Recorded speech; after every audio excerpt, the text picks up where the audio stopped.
Pemirsa, molornya pengerjaan jembatan Tukat Batu Pulu lintas Desa Pemaron mendapat sorotan Bupati Agus Suratnyana.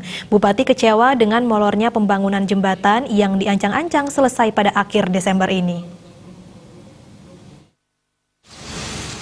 Proyek pengerjaan jembatan Tukat Batu Pulu mulai dikerjakan sejak 30 Juli lalu. Semestinya, proyek ini rampung pada tanggal 26 Desember 2018 mendatang, namun progres pengerjaannya baru mencapai 26%. Ada dua persoalan yang memicu molornya pengerjaan jembatan Tukat Batu Pulu, diantaranya persoalan teknis dan pendanaan. Mengetahui hal tersebut, Bupati Suratnyana menilai sejauh ini pihaknya telah mewanti-wanti para kontraktor agar tetap profesional dalam bekerja. Terlebih persaingan kontraktor dari luar Buleleng terus meningkatkan kompetensi, kapabilitasnya, serta permodalannya. Jika semua kontraktor daerah seperti ini, maka jangan salahkan jika semua proyek diambil oleh kontraktor di luar daerah. Tadi kita sudah tanyakan ke kontraktornya, saya minta kontraktor terbuka aja. Ada apa sih masalahnya? Masalah finansial.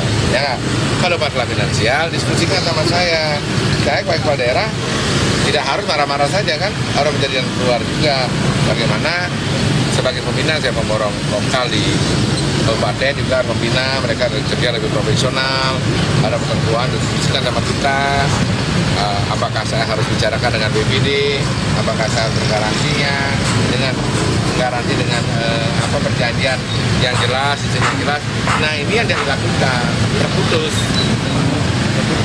ya, karena mungkin orang yang malu ya. Kita terbuka aja. Saya kan berusaha mendorong agar pemborong-borong daerah itu lebih profesional. Sementara itu, kontraktor juga tidak menampik bila perusahaannya mengalami kendala finansial, di mana pihak perbankan enggan membiayai proyeknya. Komang Yuda, Bali TV.